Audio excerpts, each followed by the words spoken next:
Perang Dunia I yang terjadi pada 28 Juli 1914 sampai dengan 11 November 1918 melibatkan banyak negara yang tergabung pada dua poros. Blok sekutu yang terdiri dari Inggris, Prancis, Rusia, Italia, Jepang, dan Amerika Serikat, melawan blok sentral yang terdiri dari Jerman, Austria-Hongaria, Kesultanan Utsmaniyah, dan Bulgaria. Perang global pertama ini menandai era baru kemunculan pesawat sebagai kekuatan tempur yang signifikan. Meskipun eksistensi keberadaan pesawat di Perang Dunia I masih dalam tahap awal pengembangannya, mesin perang terbang ini bahkan digunakan untuk berbagai peran saat itu, termasuk pengintaian, perang udara, dan pemboman. Penggunaan pesawat di Perang Dunia Pertama memiliki dampak yang signifikan pada alur jalannya peperangan. Pesawat menyediakan informasi penting tentang pergerakan musuh, memungkinkan komandan militer untuk membuat keputusan yang lebih baik dan meningkatkan koordinasi antar pasukan. Pesawat juga digunakan untuk menyerang target strategis dan infrastruktur musuh, seperti depot atau gudang amunisi, pabrik, bantuan logistik, dan lapangan udara. Pengeboman ini mengganggu moral dan kemampuan tempur musuh dan memberikan tekanan psikologis yang signifikan.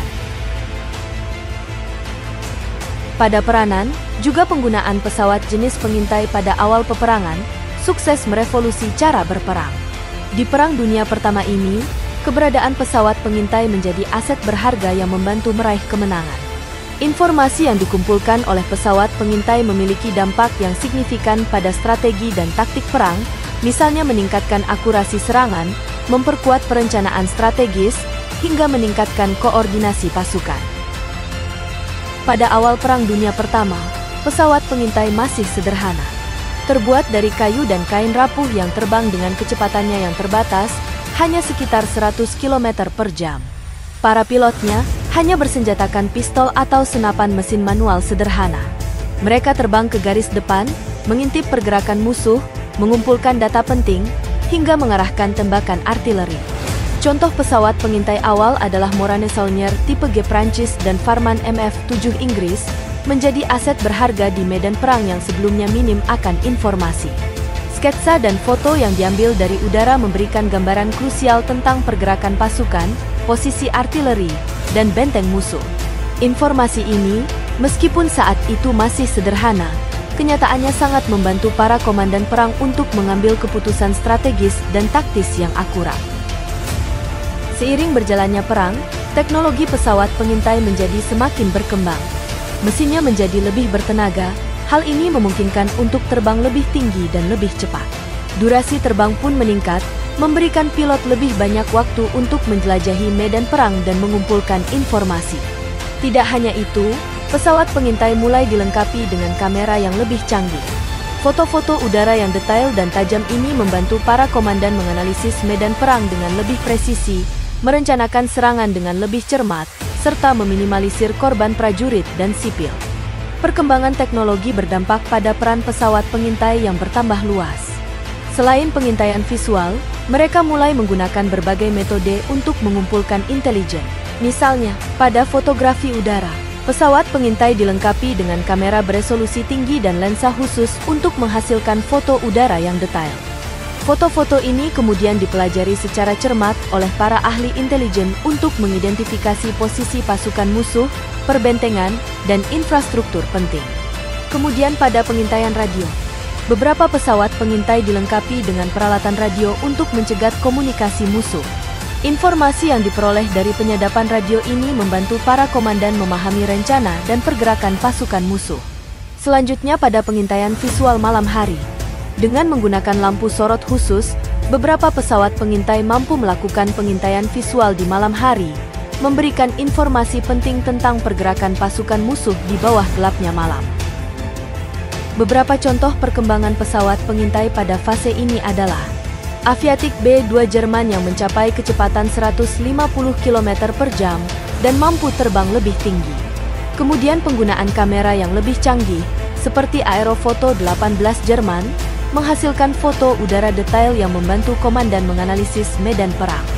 Dan pesawat pengintai seperti Rampler CI Jerman dilengkapi senapan mesin untuk menangkis serangan musuh, menandakan evolusi peran mereka. Beberapa negara yang terlibat pada Perang Dunia I bahkan mengembangkan pesawat pengintai khusus untuk misi-misi tertentu. Pada perkembangan selanjutnya, pesawat pengintai mulai berubah menjadi pesawat fighter. Kita flashback ke beberapa tahun sebelum terjadinya Perang Dunia I. Tepatnya pada tahun 1909, penerbangan pertama pesawat tempur bersenjata mesin, yaitu model Wright Flyer karya Wilbur Wright, menjadi tonggak sejarah yang sangat penting. Meskipun masih terkesan sangat sederhana, pencapaian ini membuka jalan bagi era baru dalam peperangan. Kemudian, pada awal Perang Dunia Pertama di tahun 1914, penggunaan pesawat tempur masih sederhana. Peran mereka masih terbatas pada pengintaian, membantu pasukan darat dengan informasi krusial tentang pergerakan musuh. Sesekali, mereka juga menjatuhkan bom ringan, meskipun akurasinya masih jauh dari presisi. Selanjutnya yang terjadi pada tahun 1915 menjadi titik balik penting, dengan kemunculan Fokker E-1, pesawat tempur Jerman yang dipersenjatai senapan mesin terintegrasi. Inovasi ini menandai dimulainya era pertempuran udara yang sengit. Pilot-pilot tempur mulai adu tembak di angkasa, bermanuver dengan lincah untuk menghindari tembakan dan membidik musuhnya.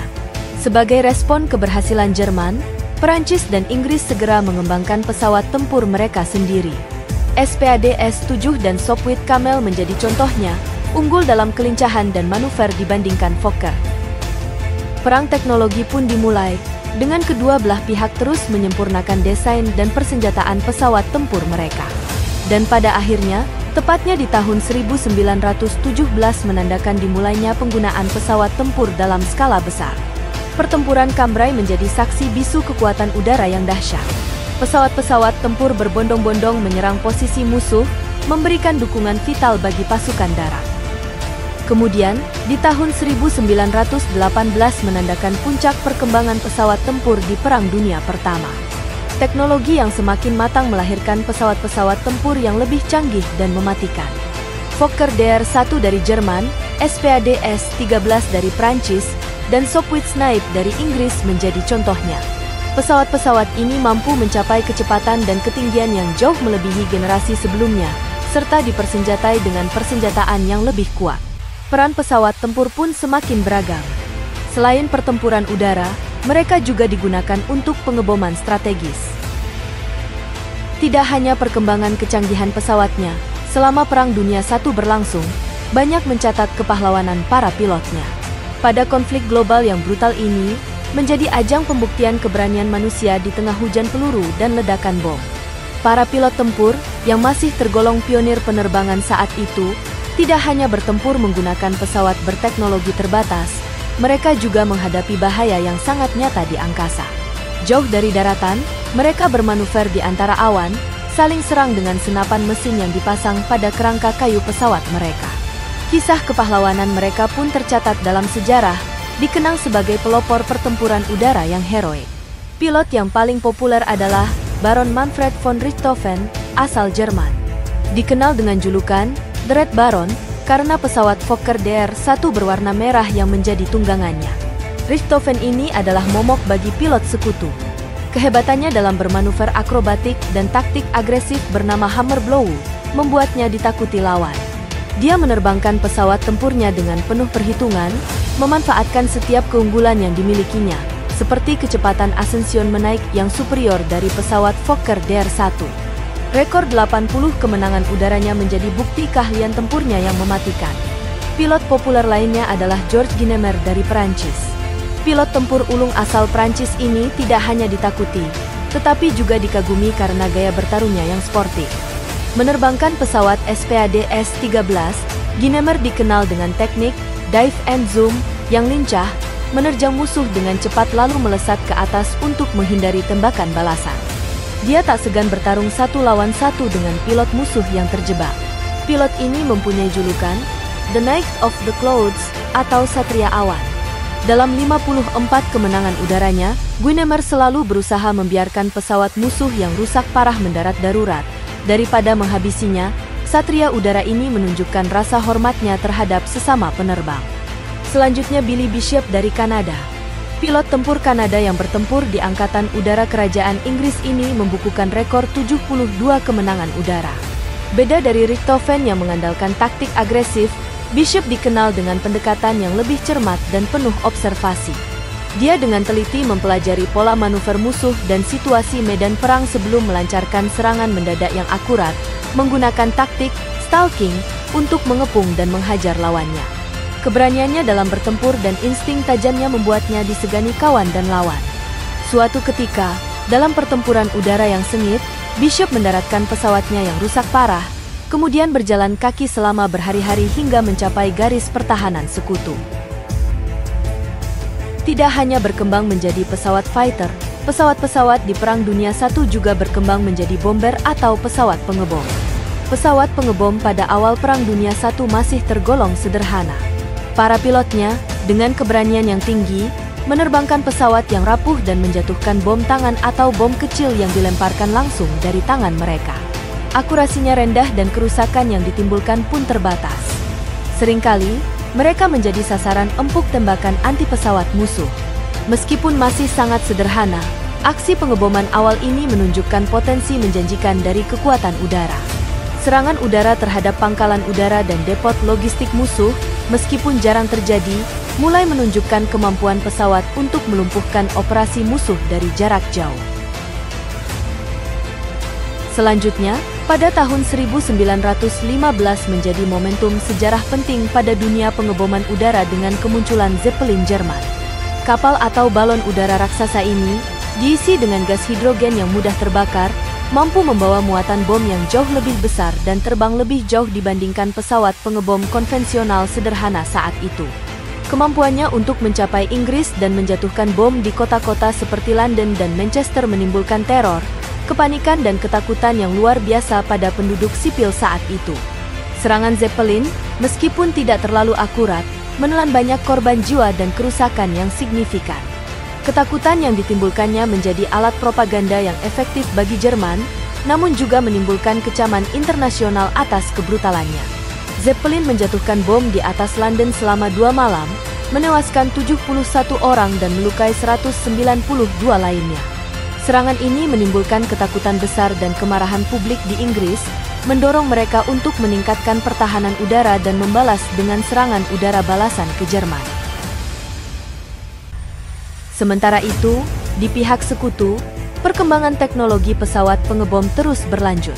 Pesawat seperti Handley Page V1500 Inggris dan Capronicea 3 Italia mulai digunakan untuk menyerang target militer dan industri di Jerman. Pesawat-pesawat ini, meskipun masih rentan terhadap serangan anti-pesawat, mampu membawa muatan bom yang lebih besar dan terbang dengan ketinggian yang lebih tinggi, membuat mereka lebih sulit untuk ditembak jatuh. Serangan udara sekutu, yang semakin intensif dan terkoordinasi, mulai memberikan dampak signifikan terhadap industri dan moral Jerman. Pabrik-pabrik dibom, jalur kereta api dihancurkan, dan kota-kota dihujani bom, melumpuhkan kemampuan Jerman untuk melancarkan perang. Dari awalnya yang sederhana dan rentan, pesawat pengebom berevolusi menjadi mesin perang yang mematikan, mampu membawa kehancuran dari langit.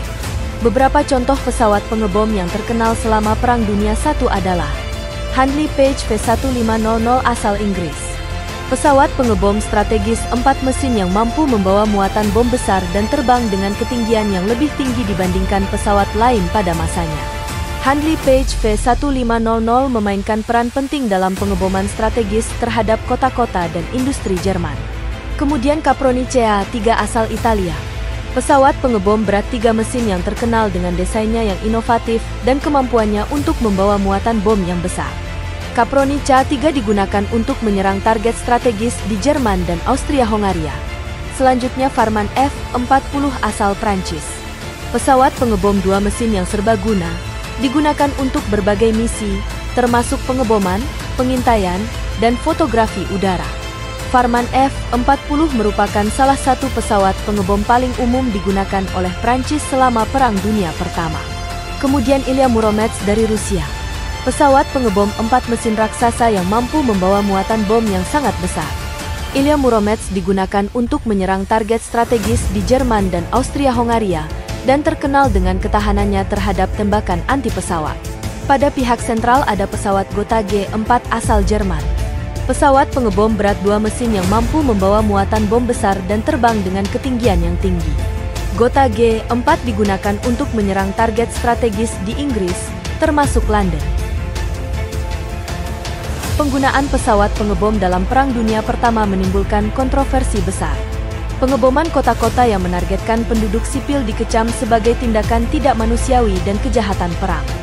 Dampak psikologis dan kerusakan yang ditimbulkan pada masyarakat sipil memicu kemarahan dan kebencian di kedua belah pihak.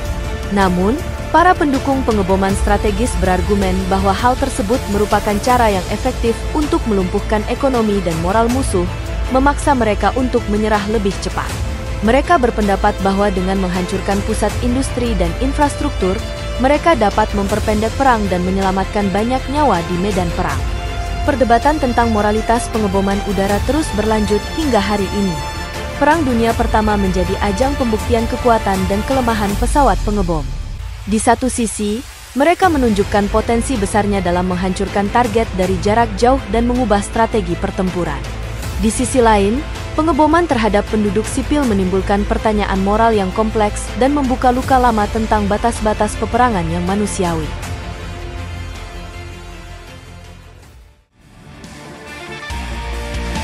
Semoga konten ini bisa menambah wawasan dan menjadikan kualitas hidup kalian jadi lebih baik lagi.